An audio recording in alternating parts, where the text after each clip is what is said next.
Cross and to the Research Bureau's event on the role of media in civic life. My name is Tim McGourthy. I'm the Executive Director of the Worcester Regional Research Bureau. We're a 30-year-old nonprofit founded in 1985 in order to help the discussion of public policy issues here in the city of Worcester. We're supported by the business community and philanthropic organizations here within the city. And our goal is to make sure government works in the best way possible, municipal, local government. I want to thank Father Burrows and the College of the Holy Cross for hosting us this morning. And here to offer greetings from Holy Cross is Chief Marketing and Communications Officer Ellen Ryder. Ellen?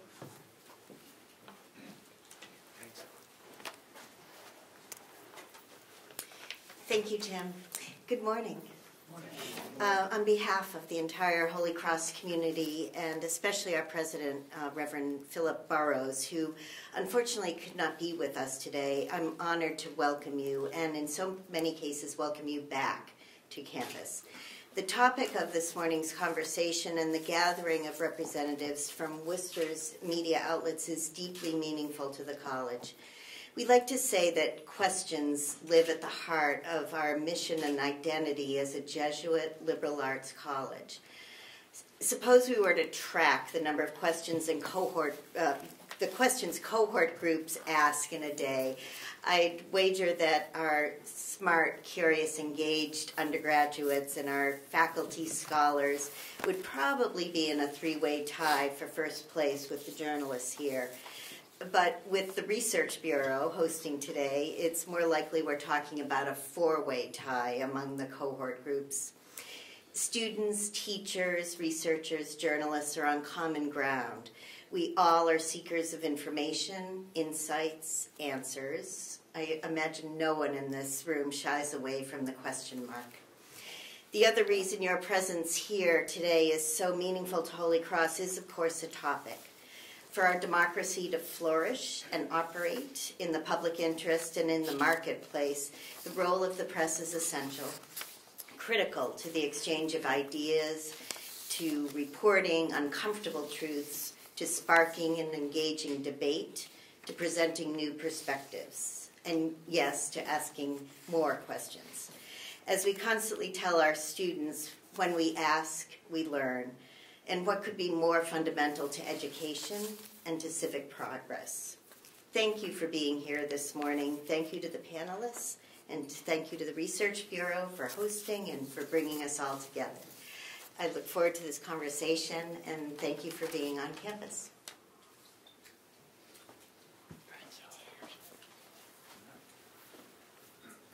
Thank you, Ellen. That was an excellent summary of our goal here this morning.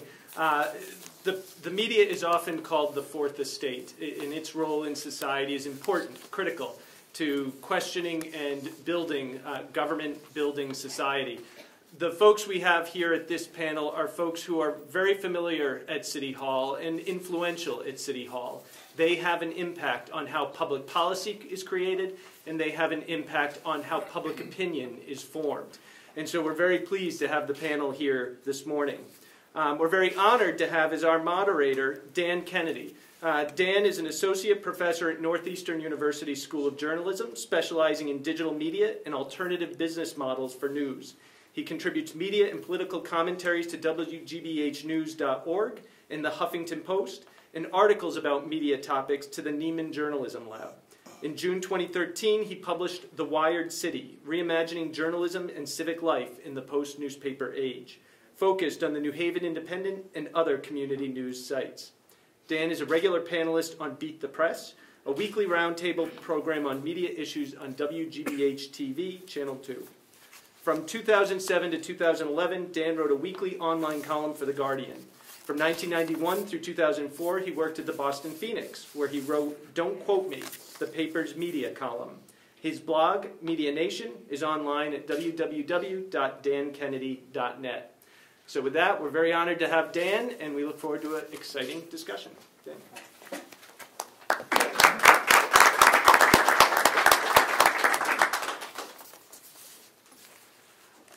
Well, thank you for this great turnout. We have a terrific panel this morning, so I'm just going to do a little bit of framing, and then we will get right to the panel.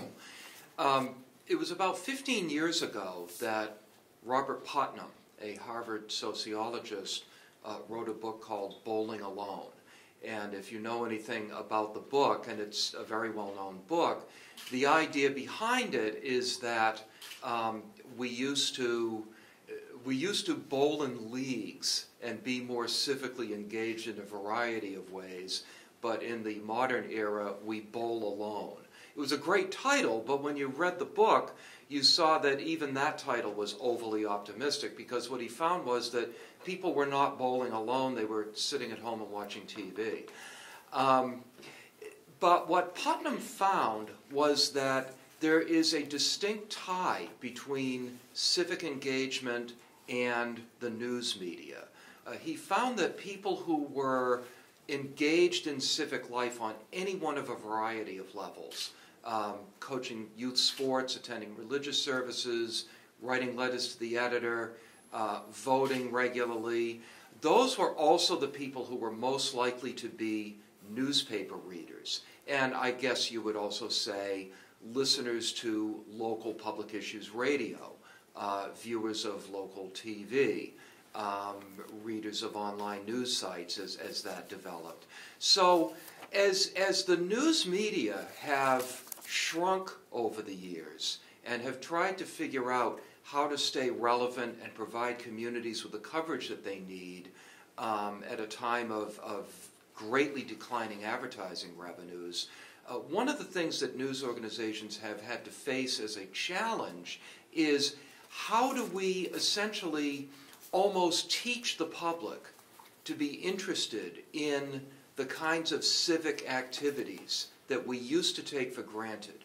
Because when people care, we can do as good a job of covering City Hall as possible, but if our audience does not fundamentally care about what's going on at City Hall, it isn't really going to make that much difference. So we almost have to undertake a two-track mission. We have to cover what's going on at City Hall, and at the same time we have to kind of bring along our audience to help them to understand why it's important.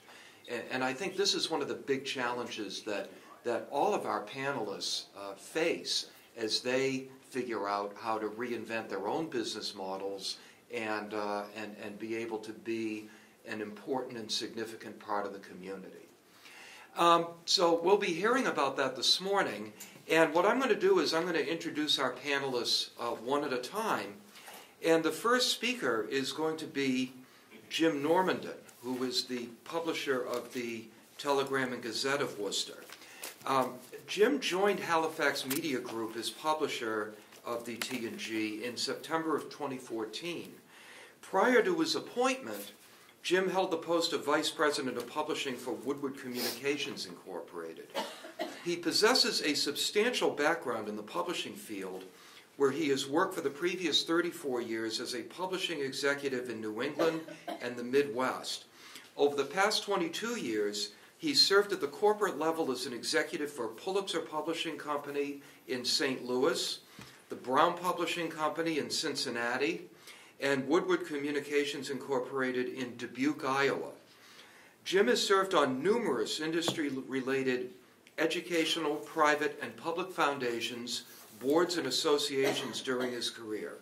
Most recently, he served as chairman of Two by Two Character Education and Development, director of the Woodward Foundation, and past chairman of the Independent Newspaper Group. His professional experience includes travel to Ukraine to promote freedom of the press during the Orange Revolution. Jim is a native of Leominster, Massachusetts, and a graduate of the University of Connecticut and CPPI in Oklahoma. So at this time, we will hear from Jim Normandin.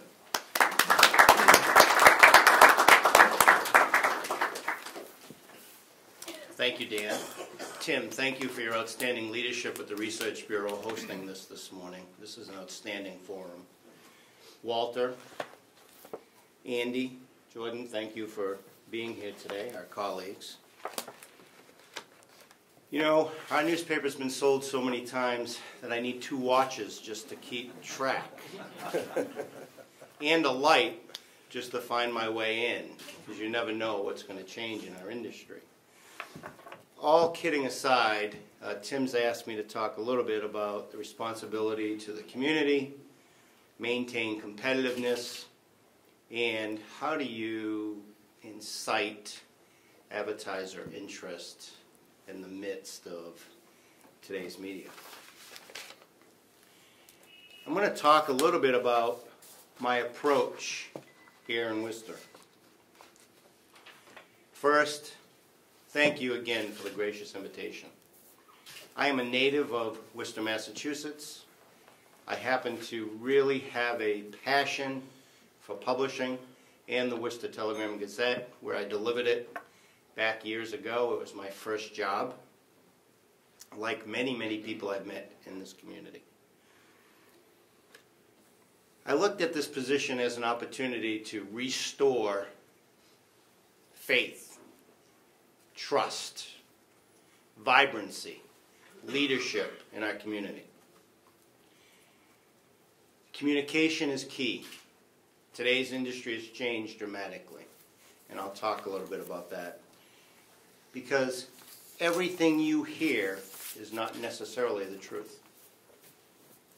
Today, facts that will come across your social media platforms are not all true.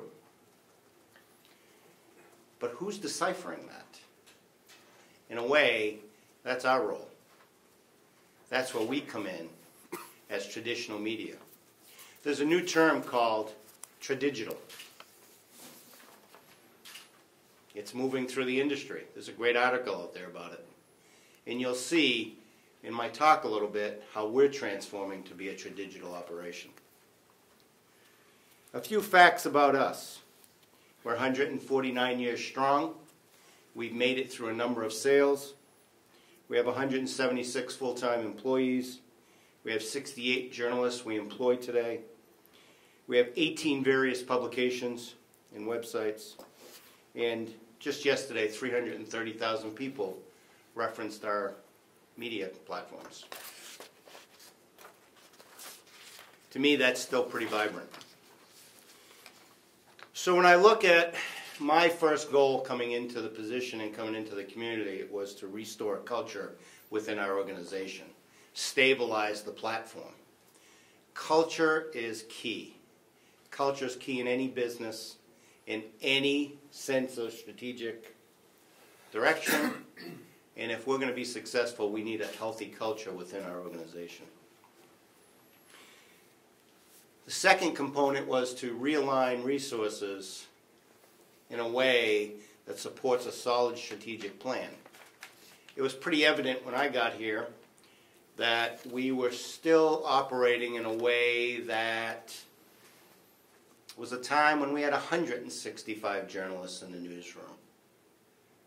And Karen Weber, who's here today, and Mike Elflin, who's here today, and Brad, who's here today, their jobs are different, significantly different than it was 50 years ago.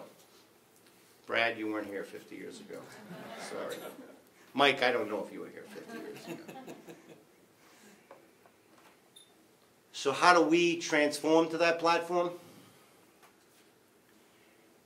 We look at our environments, we look at our audience, we align our resources to support a solid strategic plan. When we look at our community, there's a lot going on here. Progressive development, solid employment, readership still really strong.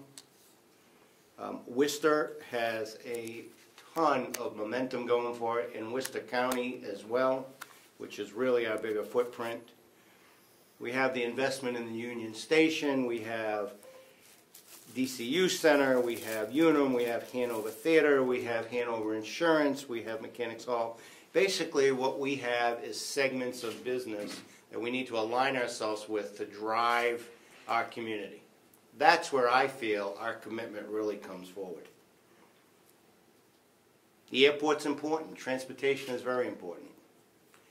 Health in this community, health services is very important in this community. government, I forgot that politics is still a sport in Massachusetts. So that was a rude awakening when we sponsored the gubernatorial debate and ended up in a lawsuit with Evan Falchuk. Most of you probably don't know that, but very, very interesting. So I realize it's a blood sport. Regardless, we've stepped forward, and you'll see us continue to step forward as we realign our resources to support our strategic plan. The strategic plan will involve multiple platforms. We're introducing a new media agency right now. And that some of you can use terms that you haven't even heard yet. But many of you have websites. How many of you have business websites in here? How many of you passed the 5-finger test? You know what that is? Well, today, there is not, if you get past 2 fingers with the millennials, you're good. Most of the time, you can't get past 2 fingers. You don't have hot buttons for your telephone numbers, directions, etc. They want to follow you. They want it instantaneously. They want it now. They don't want to wait for tomorrow's news. But there's an obligation by us to bring tomorrow's news, to bring the events of the future, to sort out the truth for them, for you, for our current readers. And I believe that's the direction we'll take, and I will tell you we will make mistakes. Media is not perfect. I'd like to say we are, but we're not. So here I am talking about just a few things. The first thing I will tell you is I have a map here. And then I'm going to close up my introduction. There's 9 zones in this map. It's impossible for us to cover 9 zones today. So we need to be all things Worcester. And I think we've proven some of that over the 149 years, but more so since I started. My first day on the job was at the AFL-CIO breakfast, now known as Urban, but it was Coral Seafood on Labor Day. The first time a publisher has ever shown up from the Telegram and Gazette at that event. We need to lean forward, we need to step forward, we need to lead by example, and we need to continue to reform, reshape who we are, what we do, and who we're serving. Or we won't be vital for advertisers, for our communities, or for anybody for that matter. Thank you.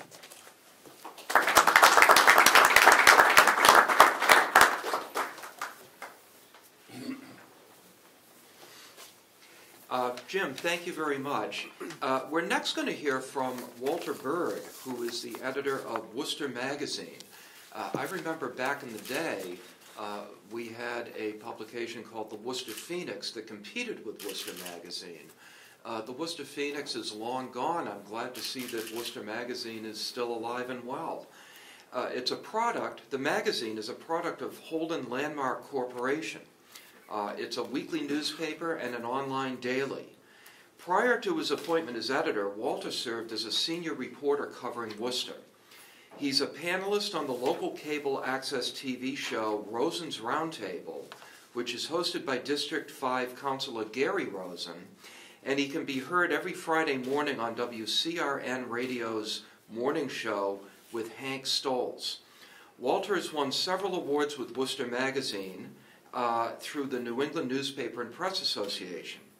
Prior to joining Worcester Magazine, Walter worked almost 12 years for Stonebridge Press newspapers, where he rose from weekly reporter to executive editor, overseeing all 12 weekly and daily papers for the organization. During that time, he helped launch 6 weekly papers as part of the company's Villager Newspapers division. Walter, come on down.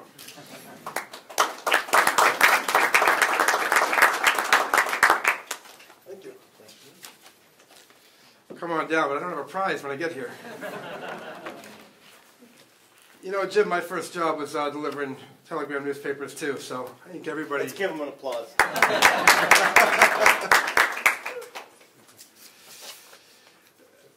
I was listening to Jim talk about the media. I started to get a little depressed. You know, and he's right. It's a challenging time in the media. It really is. And it can become, it can almost become overwhelming sometimes because it just isn't the way it was 15, 20, 25 years ago. It's not simple, or at least the way I perceived it when I was a kid. You know, sitting next to my grandfather when we would go out to visit him, and every morning we'd get up, go out, he'd grab his papers, would come back, he'd read them. And it just seemed like all was a little bit simpler back then. And it certainly isn't simpler now. And Jim he was scratching the surface on his remarks and what he was talking about and the challenges that are faced. And the Telegram is a great example of that. As he said, right out front, have been sold so many times in just a couple of years. And then to be reminded that you know, Worcester Magazine has survived where the Phoenix did not. It isn't really, the line is thin between survival and not surviving. And I think that we are all here is a testament to the medium that we're in, but to also the skill set that we have and the institutions that we represent. Charter TV3, which I believe is an outstanding TV news model. Jordan Levy needs no introduction, but he will be introduced later. WTAG and Jordan have been keeping folks informed for years. And the Telegram and Gazette, I guess I should say, their former owner Halifax made, I think, a phenomenal move in bringing Jim Normandin back to the area and making him the publisher of the Telegram. And I think you've seen exactly what he said, a refocus on Worcester, a refocus on all things Worcester, and a commitment to being flexible. If we're going to survive in this industry, it's got to be flexible. And we have to be able to adapt on the fly. Sometimes we have to be able to adapt day to day. And for me personally, I'm extremely fortunate to work for an organization, and now I'll chest up a little bit. I believe in Worcester Magazine, and Worcester Magazine believes in Worcester. And we have, as fortunate as Halifax was to hire Jim Normandin, equally as fortunate was Worcester Magazine to hire back Kathy Reel as our publisher, and Kathy's in the audience today. And Kath, just by the way, little inside stuff here. You heard him say you can hear Walter every Friday on CRN. We changed that yesterday. Hank wants me to be on Fridays now, so I'll tell you that later. I may not be on the panel in the future. The discussion here today is on municipal government, and how do what drives us? What drives Worcester Magazine's focus on government? As Tim said, as we were talking earlier, all of us in some way, shape, or form are known in and around City Hall. We're known in and around Worcester. Would like to think we have our fingers on the pulse. Sometimes, that pulse changes. But really what drives us at Worcester Magazine, and what I suspect drives each and every one of us at this table, our readers, our viewers, and our listeners. That's what drives us. If they're not wanting to see or read or hear what we're saying, then we're really irrelevant. And I think a great example right now of driving interest in municipal government and in civic life is a debate going on right here in Worcester over that old courthouse down on Lincoln Square. Everybody here might be familiar with that. Maybe you've read about it. Maybe you've heard about it. Tonight, the City Council is going to approve that deal, more than likely. If they don't, then they're probably going to hear from it from people. And if you've listened to WTAG, if you've read the Telegram and Gazette, if you've watched TV3, if you've read Worcester Magazine, and by the way, if you've gone online to see any of us, you've heard about that.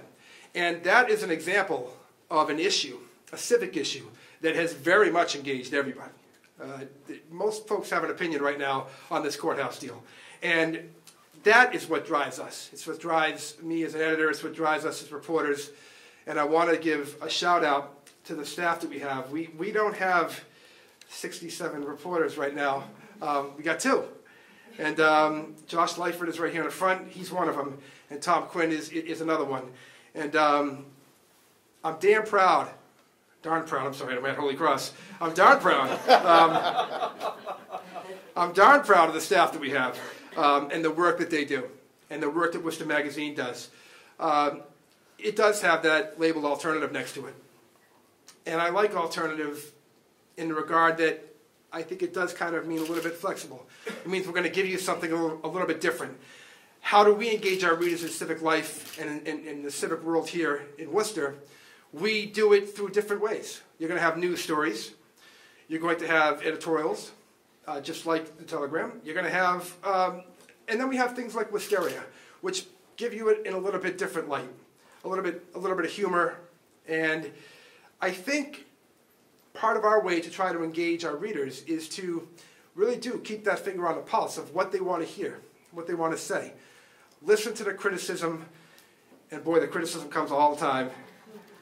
Try not to take it personally, just as a lot of folks try not to take our criticism personally. We are a paper that reaches about 80,000 folks. And those people that we reach are largely between the ages of 25 and 54. 80% of who we reach is between 25 and 54 years old. They have high income. They are educated, most of them. They are ambitious. So that's what we're trying, when we put that product together every week, that's what we're trying to present, is material that is going to engage that audience. And of course, it helps if that audience has an active and healthy interest in Worcester, because that's our bread and butter. We reach central Massachusetts, several communities in central Massachusetts. But Worcester, of course, is our flagship city. And we take it very, very seriously and very, very, I said before, you got to try not to take it personally. I take the job personally because for me, journalism is something that I knew I wanted to do for a long, long time. And to find an outfit that I think took it as seriously, as personally as I did, as far as the mission that we do. When we write about things like the courthouse, when we write about issues that grab people's attentions and grab their hearts, like North High School, and situations that have gone on there, I take it seriously, and I take it personally, and I take the role seriously. And that's what I was hearing from Jim. This is a very tough business of competitors, but we're all kind of in it together. And we all are trying to maintain that flexibility so that we can adapt to our readers and their needs, adapt to the changing technologies. It's not just print anymore. It's online. It's hot buttons. It's iPads. It's everything. It's a whole different ballgame than when I grew up. As I said before, my grandfather went out, got the paper in the morning, sat down, lit a pipe, and read a paper. Most of the people that we're reaching now are, well, they may be smoking pipes, but they're not opening up newspapers. A lot of them are sitting there with iPads or laptops or cell phones, and they're taking pictures and they're taking selfies. There's a whole new lexicon out there, and that is what we have to be constantly aware of. The way to engage our readers in civic government is to maintain viability with them, to let them know that we are adapting to them, and that is something that Worcester Magazine does through its online partnerships, through its marketing partnerships. We work with a group called Propel, as others do here. We have a lot of different ways we try to get our message out, and it won't stop. It won't. I don't think it will end. I think the mission has really just begun. In a lot of ways, when people look around in media and they say newspapers are dinosaurs, my 4-year-old loves dinosaurs. So I want to try to make sure that there's still a dinosaur left around for him. And this business, I don't think it's going anywhere. It's changing because it's flexible. It's evolving because it has to, and that's what we're going to continue to do. And here in Worcester, it's our mission, engaging in civic life, and it's just part of our mission, by the way. That flexibility and that evolution will continue. I'm very, very proud to be here. Tim, I want to thank you for having us. It's an honor to sit with the people we're sitting here with today. And I thank you all for coming out.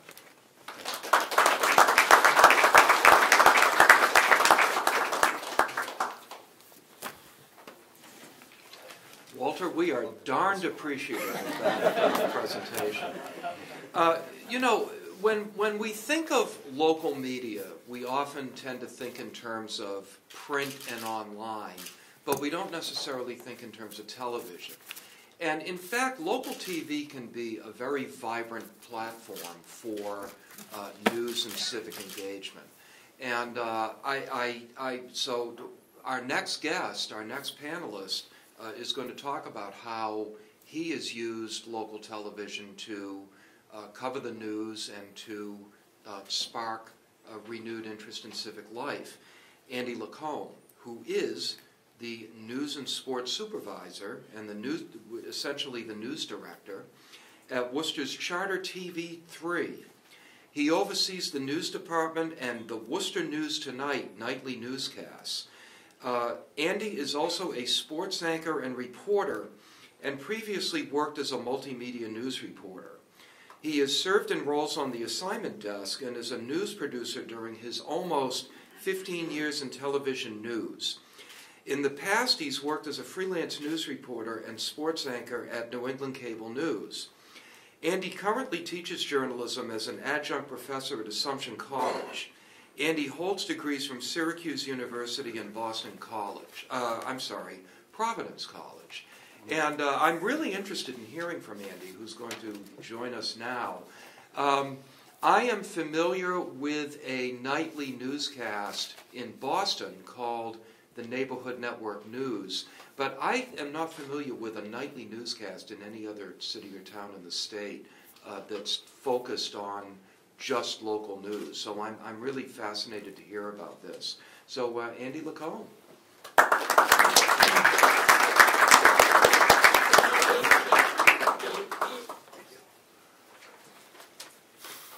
Very sensitive about Boston College, but that's okay. As a Providence guy, it's tough.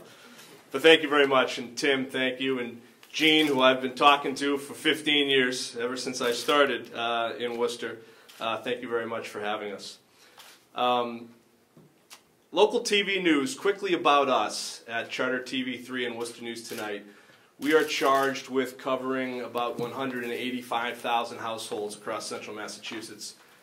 And we have a current staff of 5 news reporters, television news reporters, multimedia journalists who, like me when I was reporting, carry the camera, shoot the stories, report the interviews, write their own stories, edit their own stories, and then front their own stories live. So it's a great job, but it is a lot of work. We don't have the ability, or we don't have the staffing necessary for videographers dedicated to each of our reporters, or live truck technicians or field producers. So one of the things that I've been asked to talk about is competition, and I'll get to that in just a second. But our reporters work very hard. I too am darn proud of our reporting staff at Charter TV3 and Worcester News Tonight. We are the only commercial television news station in the city of Worcester. And as Dan says, we are pretty unique in that we focus on hyper-local news issues. We do co-produce a newscast, our early newscast with New England Cable News, and they do bring in some statewide, region-wide, and national, international stories into our half-hour show, our early show. And then our 10 p.m. show is completely locally produced out of Worcester, and both shows are driven by the content that come from our Worcester reporters, our Worcester-based staff. Competition is an interesting question in terms of local TV news here in Worcester. Who do we consider our competition? I would argue to you, everyone I see at this table is our competition, though they're not all in television news. And the Boston media, who comes out for certain things, not most of the things, but certain things, will also be considered competition. We don't like to have the Boston media come out and try to take something from us in our backyard. We get very territorial. And like Walter says about passion, my phone starts ringing at 9 a.m. I don't go to work till 3, and I take it, very, very seriously. Probably to the detriment of my health. I have to see my doctor next week, so hopefully my blood pressure's okay. But in terms of competition, we consider kind of trying to compete with everybody, but we also have a lot of partnerships. We partnership with the Telegram and Gazette in sports in the fall. The sports department coverage of high school football and other sports. We do various projects with Walter at Worcester Magazine. The Worcester Business Journal has a regular segment with us. And I can't avoid Jordan Levy because he's on our air from 3 to 6. And you can catch Jordan tonight on Channel 193 from 3 to 6. So I have to listen to Jordan because, well, it's excellent programming, first of all, but it's also on my television as I edit. So in terms of competition, we do take it very seriously. When Brad gets something, I'm like, oh, Brad. How did he, come on, Brad, how did you get that? And so we take it very seriously. And, obviously we try to do the best we can.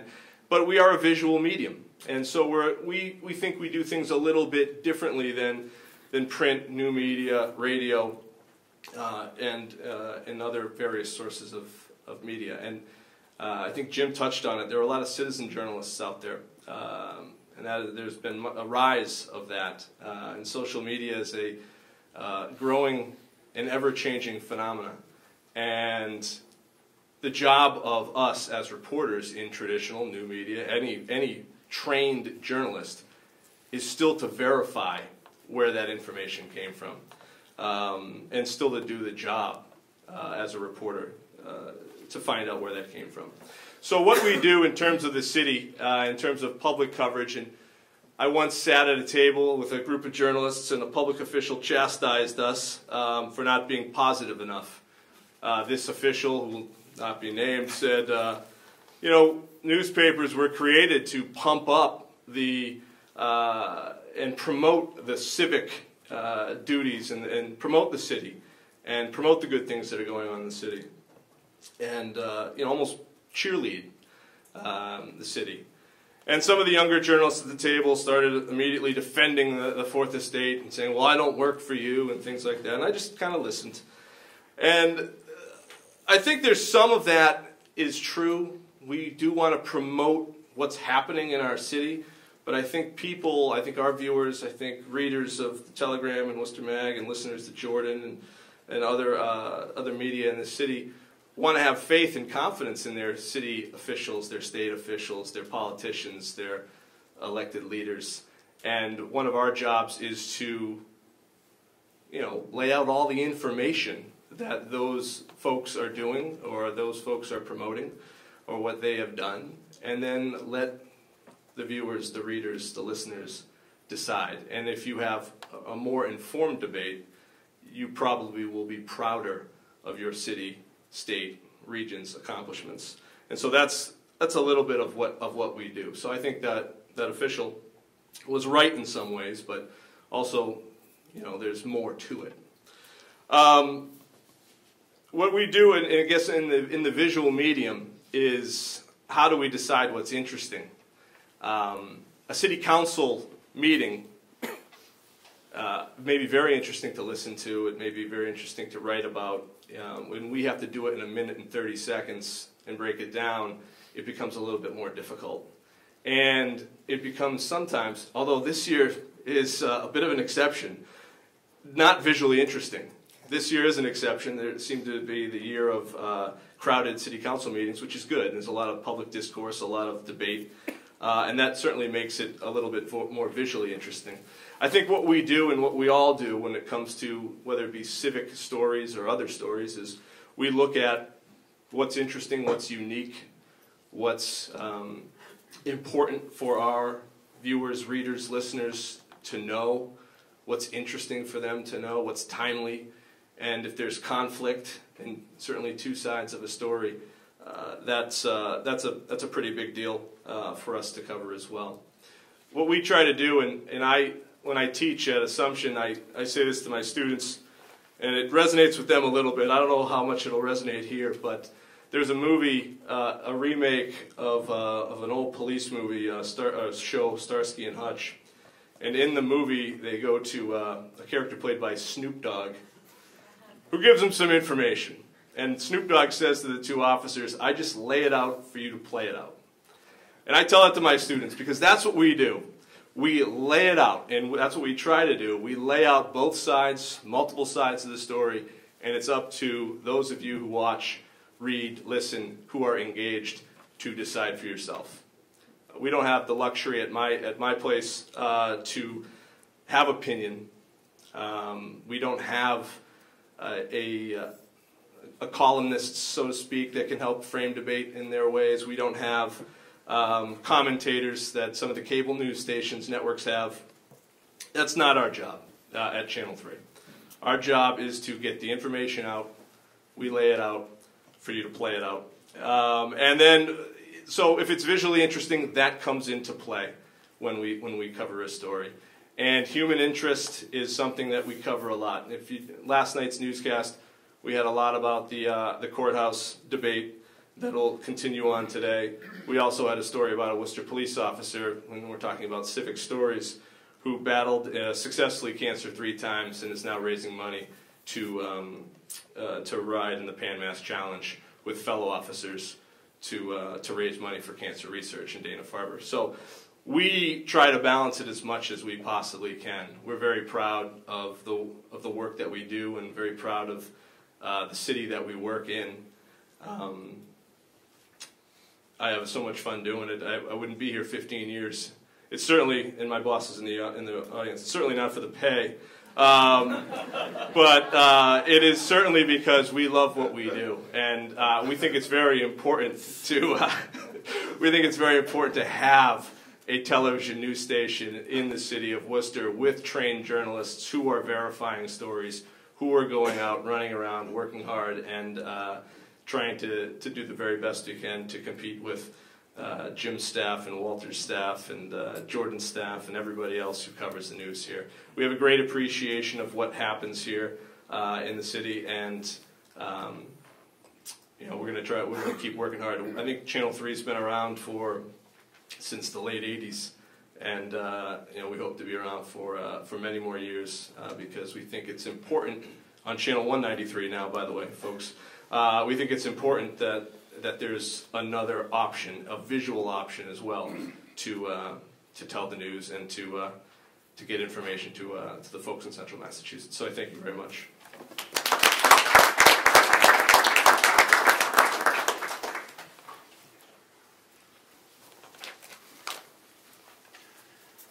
I grew up during kind of the golden age of local talk radio in Boston. We had Jerry Williams and David Brudnoy and Peter Mead and a bunch of talk radio legends who would talk about and debate local issues. These days, we have very little of that left. We do have Dan Ray at night, and there's some very good talk shows on public radio. But that era seems to have come and gone, at least in Boston. But we still have this here in Worcester. And so our last panelist who will be speaking is Jordan Levy, who kind of epitomizes that old-fashioned talk radio culture. He's currently hosting his 21st year of the Jordan Levy Show on WTAG AM and FM. He was born and raised in Worcester's Vernon Hill neighborhood. Jordan graduated from Worcester Public Schools and received an accounting degree from Worcester Junior College. He was president and CEO of Parker-affiliated companies. Jordan served on the Worcester City Council for 19 years and served 2 non-consecutive terms as mayor, from 1980 to 81 and then from 1988 to 93. He sat on the Governor's Council for 4 years and the Massachusetts Turnpike Authority Board for 7 years. Jordan was also a member of the Worcester State University Board for 10 years and is the recipient of an honorary doctorate from the institution. Jordan received the 2014 Massachusetts Broadcaster Award and has received 2 Associated Press Awards for excellence. So with that, I did not know about the honorary doctorate. I'd like to welcome Dr. Levy to the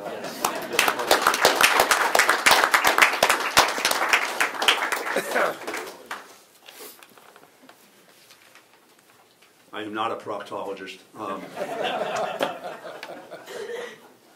It's really a pleasure to be here, and thank Tim for the invite and municipal Research Bureau or the Regional Research Bureau. I never get names right, so it takes me many, many years. And I just want to tell Jim Normandin that I also was a newspaper delivery boy, but in those days they delivered the newspapers by horse and buggy, and they dropped them off.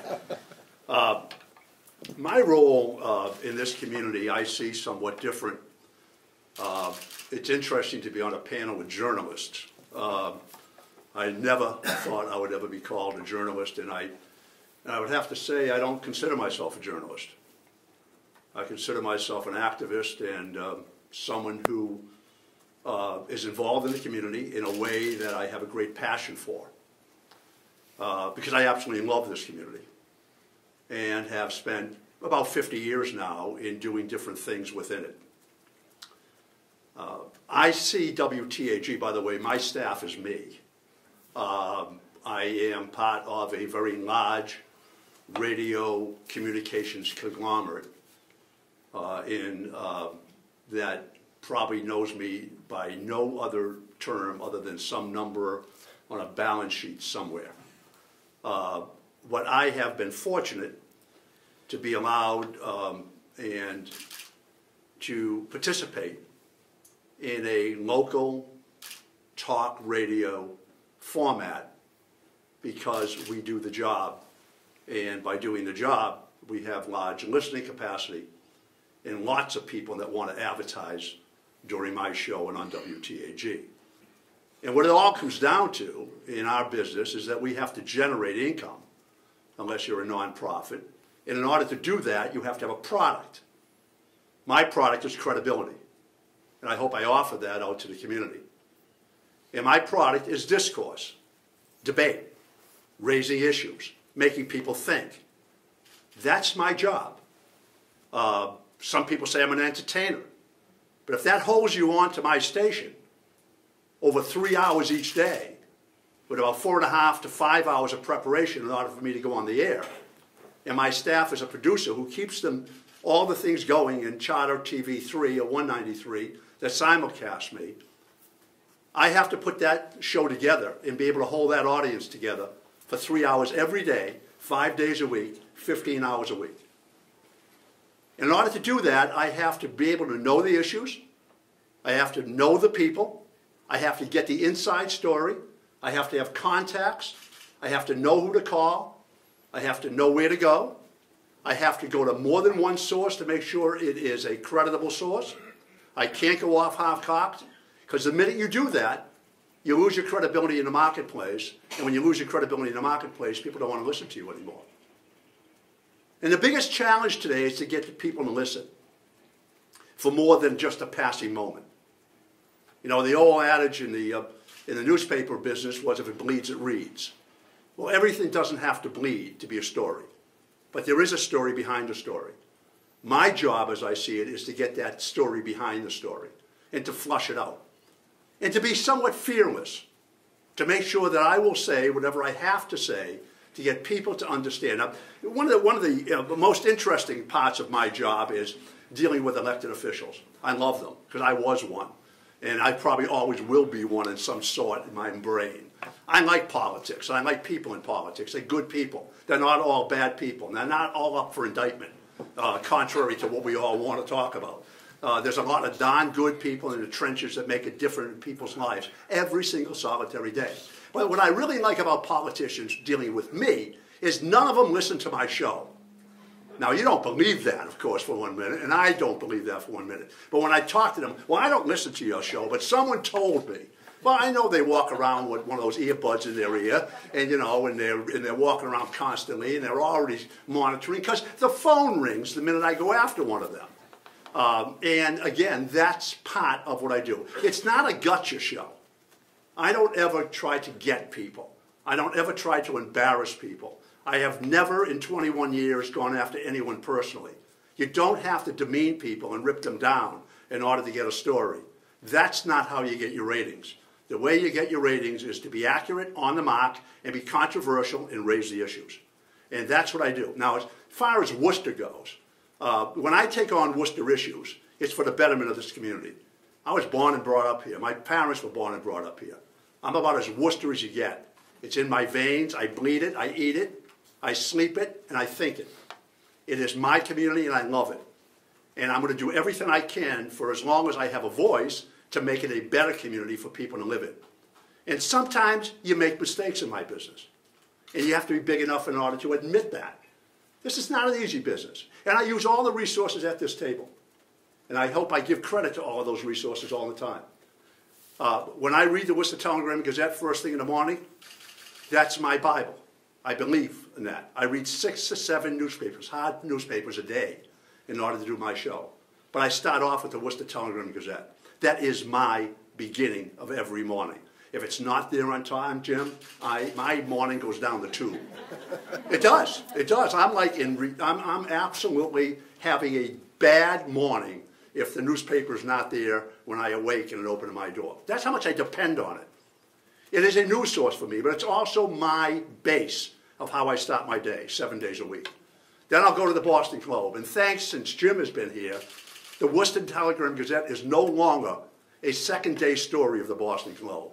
And that has been so refreshing. I want you to know that. And I appreciate it, because I get news out of the Worcester Telegram now, not second-day runs after the Boston Globe. And that's what's important for me. Then I go to the Wall Street Journal, and then I play. Then I go all the other places. And then I go online for 4.5 hours a day. But online is very difficult, because you don't know fact and fiction today. And in order to get any story, you've got to go from website to website, because they all have a tainted view. And you don't know where the real true story is, at least I don't. So that's what I do every day. But when it all is said and done, and my stories will vary if you listen to my show, sometimes I spend a lot of time on national news. That's because there's not a lot of good local news. And I have to entertain people 3 hours every single solitary day. And I can't have dead air. I can't just sit there and do, you know, I can't do that because I won't be there very long. So if there's a good, meaty story, I'm going to drive it. And I'm going to drive my opinion. The other thing I always do is I allow everybody on my show, whether I agree with them or not. I give them a format. I give them an opportunity. I'll fight you. I'll fight you on the issue. But when I invite you to my living room, you're in my living room. And that's my station. So I don't sandbag anybody. You come on the show, you know what you're going to get. You're going to get me. If you don't want to get me, don't come on my show. It's really pretty simple. But I'll give you that opportunity to be heard. Then we're going to have debate. And when I get onto a debate, I'm like a pit bull. And when I'm on a pit bull and I believe in something strong, I'm going all the way with it. The courthouse is one of those issues. The city manager search was one of those issues. I try to be honest. I try not to be what the North High School I think was blown way beyond perspective of where it had to be. It was a communication problem that we had to deal with, and we had to get there. But all of those issues are subject and critical to our community and making it healthier. So I love what I do. I have a passion for it. I love it. I've been blessed to be able to, thanks to Sean Davey and the people up at WTAG, have been giving me this opportunity. I was going to say one other thing. And this might be unique in this business. I don't know. I have never been told by management at my station what I can and cannot do as far as a show. I have never been told that I cannot talk about a subject matter. I have been never told that something is off balance and you can't do that. I've been told I didn't do a very good job a couple of times, and I've been told that it wasn't the way they wanted me to act a couple of times. I've been taken to the woodshed a couple of times, but I've enjoyed the beating. You know, it's just part of the game, you know, it's part of what you do. But it's really been an honor for me to be able to be part of this community for almost 50 years of my life, and to serve in public office and now have this great, great job that every day I have 3 hours to be with my family, which are the people of this community, and to share my feelings, my innermost feelings, my personal losses, what my community is all about, where we're going, how we drive this community, what our next steps are going to be, who the good guys are, who the bad guys are, who wants to go to battle, who doesn't want to go to battle, who should be elected, who shouldn't be elected, and make you think. That's my challenge, making you think. Thanks very much.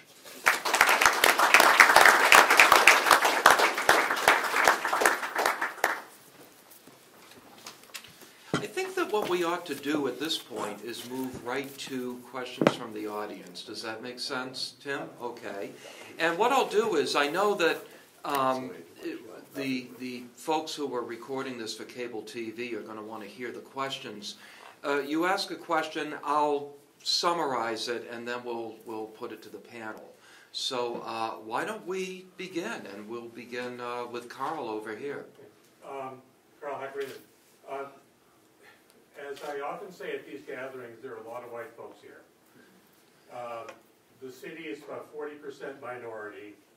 The median age is younger than the state average. It's about 34. The median age in this room is, with all due respect, considerably older. And so I'm wondering where we're headed with this and to whom we are speaking. That it seems as though we're not engaging with the community that is Worcester now, but still engaging with the community that has been Worcester for the past decades, if not centuries. Okay, essentially the question is one of diversity. This is a largely white crowd. It's an older crowd, and how are we engaging with younger and more diverse communities? And it's an interesting question, because I think that one of the challenges that news organizations tend to face is that they do tend to have an older audience, and I think all of us in news are worried about what's going to happen when older, more civically engaged people start to pass from the scene. Are we really going to be able to engage those younger audiences? So who would like to take a shot at answering that question? Walter, go for it. Oh, Jim, you're going to try, and then Walter? Go ahead, take it first, yeah. Okay. Okay, I really do have two watches. Diversity is a very serious subject. It's a subject that, frankly, Worcester is built on. If you look back to the circles of ethnicity that have come into the city, recently I sent a text out. I'm sorry. Yeah, it was a text early in the morning. It was St. Patrick's Day. It was to a good friend of mine who happens to be Irish, and he said to me, "Today's a good day to remember that everyone came from somewhere." I grew up in an Italian household, although my last name is Normandin. You know the Italians stick pretty close together, as you probably know. We fight like heck, but we stick together. And today's community is built of circles of ethnicity and diversity. And I don't think that's any different than it was. The difference today is that social media has made some of this become more relevant in terms of the way we approach our news stories. I don't think we are exempt from reporting in a manner that excites the community. We try every single day to tell it the way it is. We report facts. And certain facts in the city are certain facts in the city. Whether that involves the white community, the African American community, the Spanish community, etc. You may think differently. We have columnists who have opinions. We have editorial writers who have opinions. But at the end of the day, the news is the news. And our job is to raise awareness where there are issues. I didn't talk about this in my talk, but I'll be very brief here. Our overarching mission is to build stronger communities. And I can tell you that recent issues in the city, without our discourse, would not have been solved. They would have been swept under the carpet. And good or bad, when we say we're going to focus on Worcester, we're going to focus on Worcester. Very much like Jordan, we're very passionate about what we do. Some of that's good, some of it's bad. We hope at the end of the day, by raising the awareness of issues, regardless of race, color. It does not matter, that we become a stronger community. You can agree with this or not agree with this, but at the end of the day, transparency always wins and holds everybody accountable. Walter, you wanted to discuss the diversity issue. Well, you know, I'm glad that question and that point came up, because it's certainly something that, you know, most of us on the panel are aware, you know, that discussion was being had before we came into this morning. And, you know, it sort of kind of speaks back to flexibility. We have to be flexible. We have to change. There is a loud discussion happening in the city right now.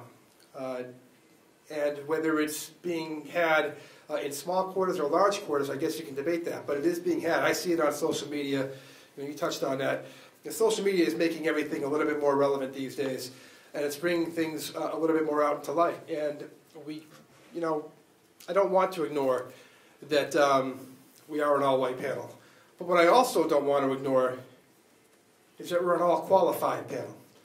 And I don't think it would matter what color any of us is up here.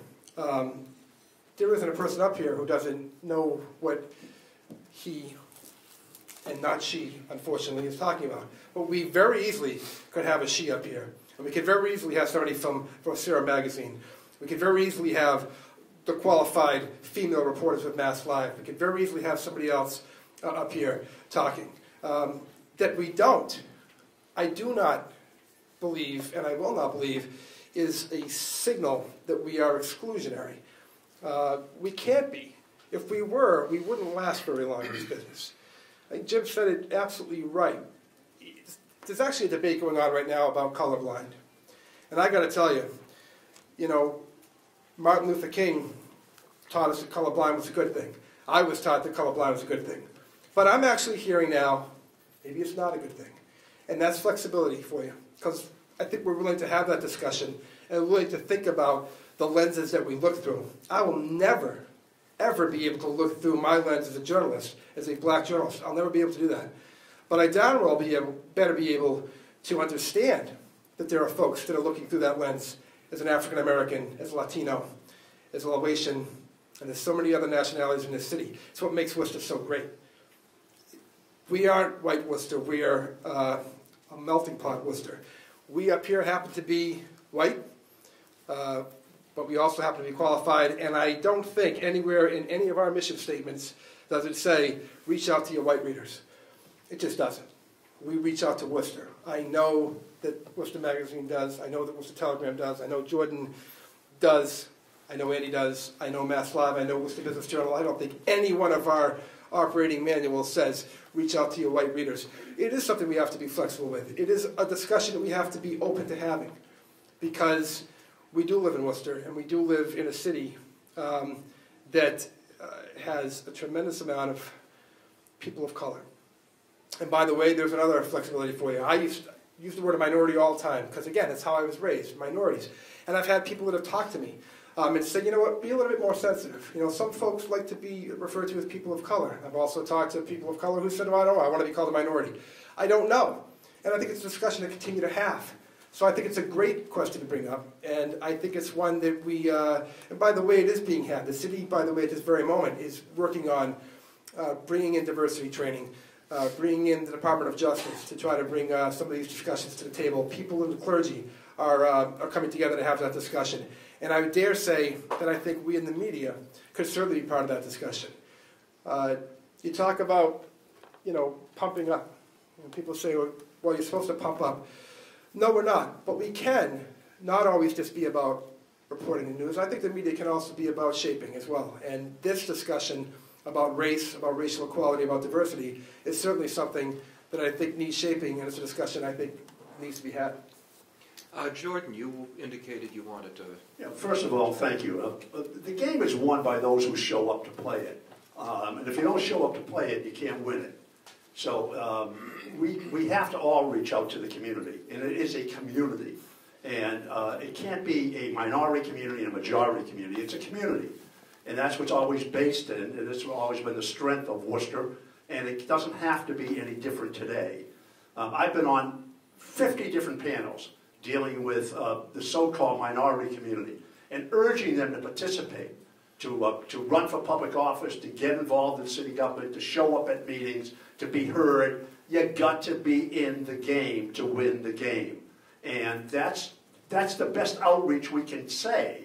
It's not talking down to, it's talking to. It's evolving people that want to make a difference in their community. This is not going to be given to anybody. It is not, they don't have to earn anything. It's not they versus us. I'm not going to apologize for being white. I'm not going to apologize for being on this panel. I'm going to say that I'm here because I believe I was qualified to be here. And I was asked to have discourse with people in this community. But again, you know, part of the problem today is social media. It is where people go for the easiest way to get news. And they believe that's the way to get their news. They get a blog and they believe that's the gospel. They read someone's email and they think that's what it's all about. They think Facebook is the New York Times. Well, that's not a minority issue. That's an age issue. That happens to be a cultural issue. People don't have time for politics anymore. People don't have time for discourse anymore. 14% of the voters in Worcester showed up at the last municipal election. 14%. That's an issue we ought to be talking about. That's an issue where the minorities and the majorities of this community have 14% of the population running this city. That's a tragedy. So we're never going to get equity. We're never going to see growth. We're never going to have the community, both minority and majority, come together when only 14% of the people in this community decide they want to play the game. Never going to get there until other people decide they want to get in the game to win the game. Did you want to add something? Yeah, just quickly, I don't know how much I can follow. I think a lot has been said. I think it's an important question. I think diversity is important in our city, and I think what we try to do, all of us, is have a diversity in what stories we cover. Just different, and what we try to do and what we think about daily in our newsroom is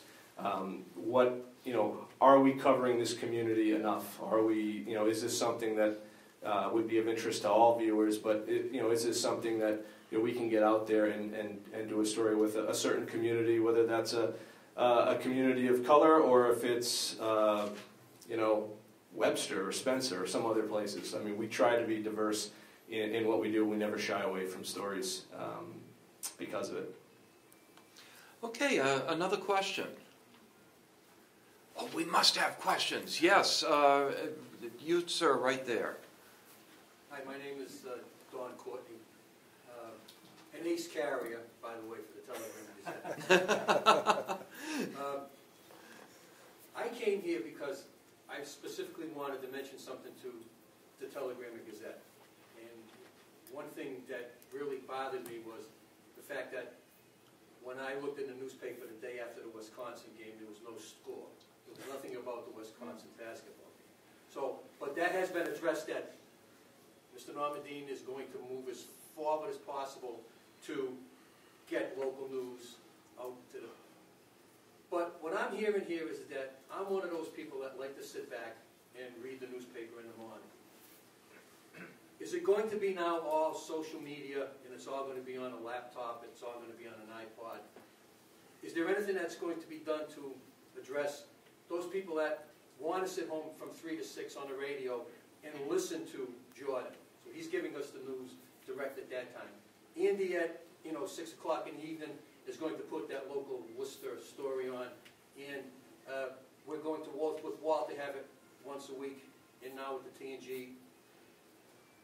Are we all dinosaurs now? Or are we going to be people that will get, our news as being an older person? Or is it all, do you see it's all going to be iPads in the near future? Okay, if I may summarize the question, I think it's are some of the platforms that we grew up with, such as print, radio, and television, all giving way to some sort of a harmonic digital convergence. Before I asked Jim to take a shot at this, I would tell you that people in my business were predicting 10 years ago that print would be basically dead by now, and it has turned out that there's a lot more life left in it than we might have thought. So I'd be interested to hear what Jim's thoughts are about that. First, thank you for carrying the newspaper. We appreciate that. Print is not dead by any means. You can see that anywhere you travel in America today. You can see that this is very important to business models. Recently, I spent some time at Google. I was selected on by a group of 15 executives in the country to travel to attend something called EPIC, Executive Program for Innovative Change, out of Chicago. Spent some time at Google, and one of the discussions we had is how important is credible news? And where does that come from? Google at one time, I'm going to get to this in a little roundabout way, but Google at one time reached out to all the newspapers in America and said, let us digitize you. No cost, don't worry about it, we will digitize you. We were one of the papers, not here where I am now, but the employee-owned company that I belong to in the Midwest, we did that. We were 175 years old. They digitized us back to day one. They sent us back the files on a server and said, we're giving up on this project. For 1 minute, I do not believe they're giving up on this project.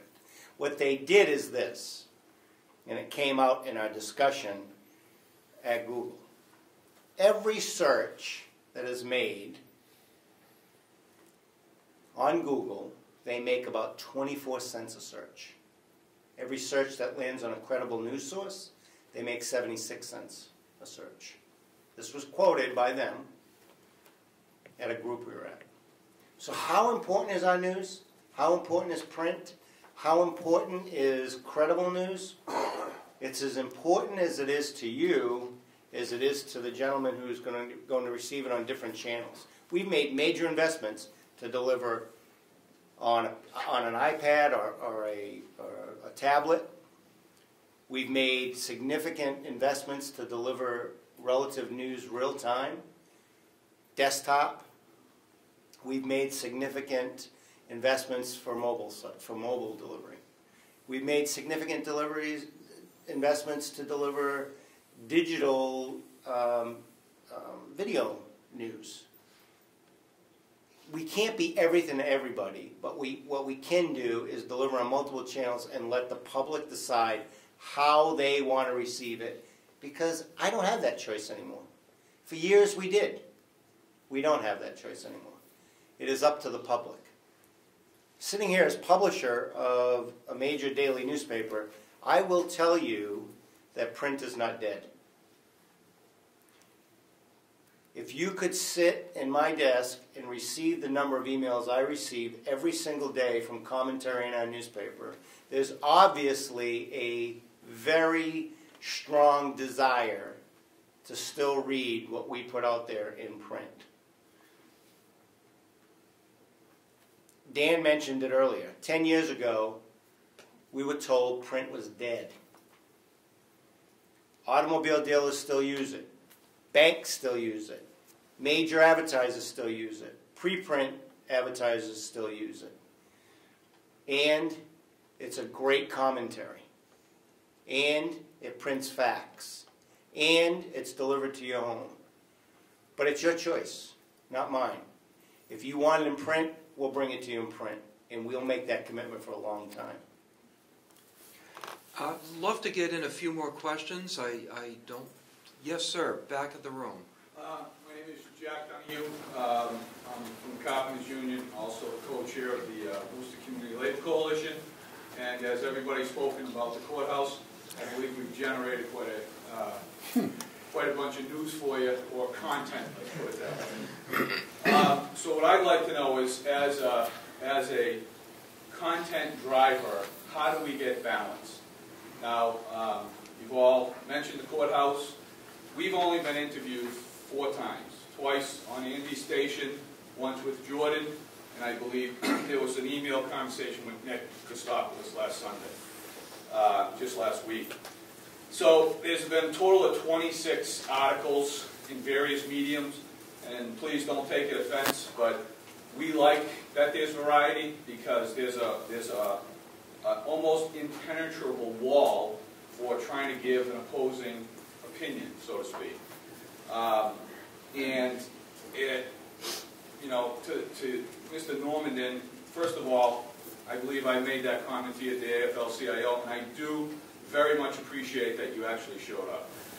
But just in the last 3 days, right, as this whole thing started turning the other way. So for 15 days, let's say, the coalition, we made the argument, it's been covered to I don't know, a certain degree, but everybody's been feeding off of the press, which is a good thing.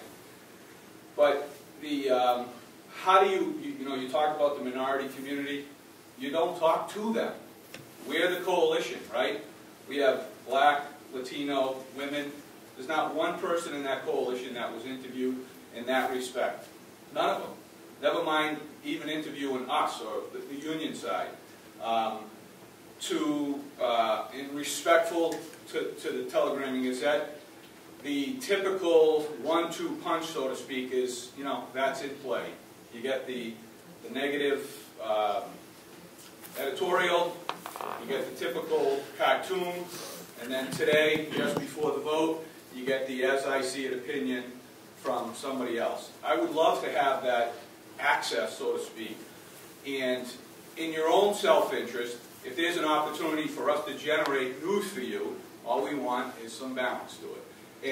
And to that, just to be on the Jordan Levy show, we didn't agree on the issue, and that's great, but the debate, we sat there for half an hour and just talked about it. Talked about, the greater other issues that revolve around this, and to have that interplay, I think you're missing a great opportunity to talk to a larger audience. So, thank you very much. If I can take a shot at summarizing that, it's how can the labor perspective be given more of a voice in coverage of the courthouse? No, community, that's the point. See, everybody jumped in that this is a labor issue. It's not. This was a community issue. So that's you guys have a certain bias, and that's really not what this was about. Okay, diverse, let's say, how can more diverse perspectives be heard on the redevelopment of the courthouse? Jordan, feel free to jump in. Well, the courthouse issue is over. It's just a vote tonight. I mean, so we can debate that, but it's done. We can all sit back afterwards and have a, we'll talk about what didn't, better, worse, sort of didn't. Maybe we'll learn something, maybe we won't. But it's kind of anticlimactic at this point. I would guess, don't take this to the bank because I didn't win my brackets, so don't take this as a bet. But I would guess you got a 9-2 vote minimum of the city council tonight, and that project's going forward. So that's my opinion. So I don't really think that's the issue. The issue is whether or not we can find more inclusiveness to have a dialogue in the community. I think we all at this table want that to happen. Just what medium can we use to have it? I've got the easiest medium to do it because I've got 3 hours of fun every afternoon. So I mean, I don't go by the line, I don't go by the page, I just go by the word. So that's a dialogue, and we should open it up. I think the community would be a better community if we have more dialogues like that. That's all. It really goes to the heart of what we talk about when we talk about the media and civic engagement. And I think that what we've been hearing for the last hour plus is everyone up here is thinking of how can we be more engaged with the community and how can we give that community more of a voice. And it's not an easy issue. What I hear is some real good faith efforts to try to make that happen, but it may take some time. But Walter, you wanted to say something. Jack's always going to tell it like it is, and so I appreciate that. I think, Jack, first of all, not every conversation that we have always is going to go with the print. Over the last several days, I've had a lot of conversations on social media with folks with the Worcester Community Labor Coalition. And Jack's right, by the way, it is called the Worcester Community Labor Coalition. And in the media, we do sometimes surprise, surprise, we jump on keywords, we jump on catchphrases, and labor, is one of those, especially when it came to discussion of jobs with this courthouse deal. But had a lot of discussion, and quite frankly, not all of them you would have wanted to have in print, because some of the people that were talking from your coalition weren't very nice. So I would say that we did you a favor in some regards. In other regards, I think when we write about the meetings and the coverage, I'd like to think that we've all quoted folks that came to the microphone and whatnot, but I couldn't certainly dismiss outright, your contention that not everybody is always getting the same play, because you're right, not everyone is all getting the same play, and I don't think that it's an intentional thing. We can sit here and talk for a long time about the constraints you have as media, the times, the deadlines, and whatnot. Jordan's got the 3 hours to do it. We've got, all day to do it, whether and during the day, whether we're putting something online or whether we're preparing it for print. But, it isn't always as simple as we're not reaching out, because sometimes we are, and the discussion just it's not really a productive discussion. You're not one of those folks. You and I, we've had many discussions, Jack, and it's always been pretty good discussions. But this particular issue got pretty heated pretty fast, and there were a lot of commentary made that perhaps didn't need to find its way into the media. But when it comes to covering a story balanced and making sure that all voices are heard, I think that we should always strive to do that and strive to be better. And I would be lying if I said we couldn't do better. So. Okay. Yes, Melinda Boone, Superintendent of the Worcester Public Schools. Good morning, and much very different. I am not going to be the headline on this, and nor am I going to talk about North High School. I have been responsive to those and have done those. But I want to make one comment to the question that was posed about the diversity, and I think Jordan was the one who actually got what the question was about. And he said you have to be in the game to play in the game. And I think the other connection is how do we ensure that the folks who are that have an opportunity to be in the game and they don't appear to be disenfranchised by it. But my question goes to the comments that were made about the work that you do as mainstream print media and yet the balance with social media. Because one of the things that I've been dealing with a great deal this year, not just at North High School, but across the district, I meet monthly with 35 students as part of Superintendent Student Advisory. And one of the things that has come across very clearly is the manner in which mainstream media is using social media to reach out to students, underage, minor students, to ask their opinions, and those things are then being used to frame and shape print media. What concerns me is we look at the most recent issue of what happened with Rolling Stone magazine and the University of Virginia, and I'm not an alumnus of there, even though I'm from Virginia, at the University of Virginia, and the failure to fact check completely. We look at, tragically, what is going on in New Hampshire with an elementary PE teacher who befriended an underage student pretending to be someone else on social media or on email to cause an elementary child to present photos of herself that were inappropriate. And so herein is what I'm hearing from students directly as I meet with them monthly and regularly throughout the year. They're concerned that, one, reporters from mainstream media are reaching out to them, asking them for information and for tips. Two, selectively, as media would do, as Jack was just saying, about what's presented in the stories.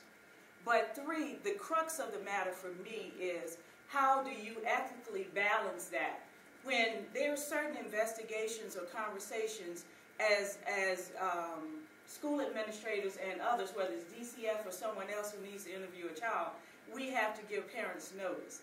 How do you balance the fact that your reporters, your staff, are actually using social media to get information from children that their parents may not be aware of, and the fact that they are underage? I mean, I'll give you an example of a screenshot of one that I've saved for a while. Daughter Memorial High School students need your help with a tip. DM me, thanks. and that's from a local reporter. And I'm not going to say whom, that's not my purpose in this.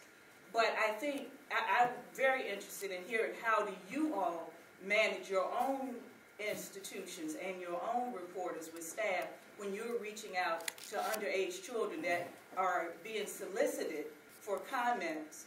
And it's not about whether it's negative or positive, but the fact that you're outside of that parental role and the protections that parents are supposed to expect from adults dealing with their children. Okay, there's a lot there. Again, if I may try to summarize, the concern is news organizations using social media to try to reach out directly to underage children as they're doing their reporting. Do we have some thoughts on that, Andy? Yeah, I think it's a very good question. I think social media is, like I said, it is evolving, it is changing, it's become a place where, unfortunately, some reporters are taking what's there, and I'm not saying anyone from the Worcester community, taking what's on there as fact and going with that without verifying it.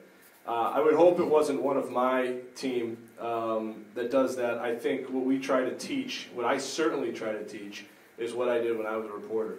If I was outside a school, and I can think of a time where I was outside of Auburn High School, which is where I went to high school, and there was a teacher that was under criticism, or actually was charged with something. And I had students out front, and I asked their age, and then I gave them my card, and then I said, you're 17, but you need to tell your mom or dad that they need to call me if you don't want your statements on the air. And sure enough, I got some statements, and I think a couple of them were 18, actually, because I do ask. And I got a call my way, and I'm thinking, oh, great, I got the statement, I got some kids, they spoke eloquently, I'm driving back, and the mom calls me. Andy, I'd really prefer you not putting my child on the air. And I'm like, now there's the dilemma. Well, this person's 18, and they spoke to me freely, but their parent doesn't want me to put them on the air. And it's a critical piece of sound in my story. I didn't put it on the air. It took away a portion of my story that I thought was important at the time, but I didn't put it on the air. And I would hope that in the era of social media, that reporters, at least, I can only speak for my team, we are vetting if we are reaching out, and if we are talking to students, I would hope that we're doing it in person, and that we're getting their age, and we're getting permissions. But in social media, there is people reach out to us, and there are times there where it is a challenge. I've got a young staff, a staff that came up on social media. None of this existed when I started 15 years ago. I don't think I'm being Al Gore or revisionist history, I'm not sure. But I don't think any of this existed when I was there. So you actually had to talk to somebody, you had to call somebody, you had to call their parents, you had to talk to people. And I think that still needs to exist, even in an era of social media. So whether people are reaching out to kids, I think there needs to be some sort of permissions, at least in my opinion, ethically, to make sure we're speaking to an adult in some way on that, whether it be the child or the adult parent or guardian. Let's just take one from Jim, and then we'll take one last question. Okay. I respectfully disagree. Ooh, good. First Amendment does not protect, it's not by age, religion, race, or whatnot. We expect our reporters to use all angles to gather news. That's how you get news sources. We do not use what they say without fact-checking. We have editors, multiple layers of editors that check what we do. That's our trust factor. Baiting kids, I would not agree with that behavior. But I would tell you that every single day, today alone, we will talk to more than 20 or 30 children, kids, under the age, about news items. Because they are part of the news. So I do feel we have an obligation from an ethical behavior that we do not take what we get strictly from social media and run with it as fact. But we do get tips. And if you're paying attention, and I just hashtagged it, you can hashtag almost any subject and find multiple comments by hundreds of students, or even from Worcester Courthouse. I've been doing it all morning, actually, and if you're paying attention, I've been tweeting this morning, and so haven't a lot of other reporters in the room. It just keeps traveling. It travels, and that's the way our industry is today. It's very difficult to size up whether this is a 10-year-old or a 12-year-old, but you have to use good behavior and judgment as to how you use that information. Okay, Walter. I mean, I know you want to move on, but I think, first of all, I was really glad to see the superintendent come into the room. And I was pretty sure when I saw her walk into the room that she wasn't going to throw bouquets at all of us, but that's all right. You have a job, and I do too. Yeah, absolutely. And everybody's better for it. Yeah, and this is a discussion, again, another discussion that's well worth having, because you're going to see the differences of opinions. I disagree in reaching out on social media directly and saying kids call me or kids call us. Do we talk to kids? Absolutely. Have we shown up at school outside at dismissal and asked kids for comments? Absolutely. With that, well, I need to agree with Jim on that, because there is not an age protection under freedom of speech. However, I think what the superintendent was asking is, how do we balance that? And how do we ethically impose that? I don't think that I think we have to, as journalists, be very, very careful, because they are kids.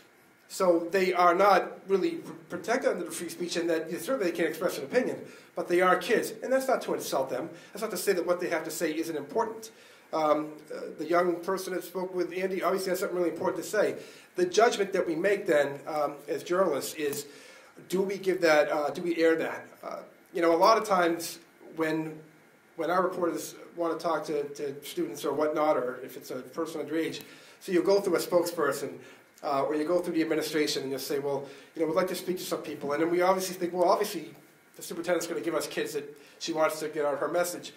But we know then that if we're speaking to those kids, we're getting kids who were, who people know are talking. But at the same time, we cannot, as a viable journalistic institution, only take those who are presented to us by certain groups of people that we know have a certain message to get out. So I think it's incredibly important what the superintendent said, that we do have an ethical responsibility, but we should talk to children. I think that they have perspectives to give, and when it comes to a situation like we dealt with, with one of the schools in the city, the perspectives that we get from the administration, from principals, from teachers, are not always going to be what you're going to get from the student. And it's pretty important, and it's pretty enlightening when you hear from the student. However, I think we also, too, have to try to balance that and try to understand that the student may not be given the whole story. I'll say this here with the superintendent here. We had a student actually from North High come into our office yesterday with dirt, if you will. Didn't do anything with it. Was I ethically wrong to not do that? I'm a journalist. We're supposed to write the news. No, because at that point, what that person brought to us was something that I felt was that the reporter asked, and I just deemed that it wasn't going to be a productive addition to the discussion that's going on. And yes, we make those decisions every day as editors, as news directors, as radio hosts, as publishers. That's what one of our jobs is to make make those decisions. So I'd like to think that I know that all of us up here and the journalists in this room have ethics. Do we always do it right? No. Do I agree with using Twitter to sit down and just kind of, as Jim said, bait kids? No, I don't. And that's probably a discussion that we're all probably going to have with our staff too going forward. So I think it's a great point to raise. Okay, we have actually run over considerably at this point. I would, in respect of people's time, I'd like to wrap up, but if somebody has one really quick question that could get a really quick answer, we can end with that. Hi, thank you. I just have a very quick comment, and it's more to actually debate with Mr. Levy.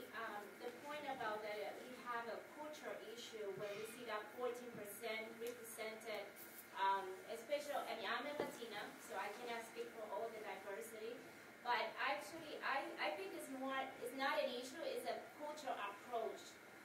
You can sit down in a panel and say to 50 times to people, let's get engaged in political, this and that, and probably that doesn't cross, because we need to build something that all of you have said, the trust. A lot of us as a Latino come from governments that there has been a lot of corruption, where media has been controller, so there's so much stereotype that it's not just educated people, it's an approach different, you know. There's a stereotype, very quick said that a Latina woman doesn't get involved with the school, so it's kind of said, we don't care about our kids' issue at school, but you see a lot of women very engaged in church. So it's about finding what is the approach here and the disconnection from one thing to another one. But I believe that I'm still aware that 14% is low, but we have done a significant change based on 20 plus years ago. But thank you for all the information. Okay, it was a comment about diversity. We will end with Jordan Levy. I don't know if you can end with me, but I think it's very succinct and right to the point. And I can tell you that just on a personal basis, I've been doing this since 1975.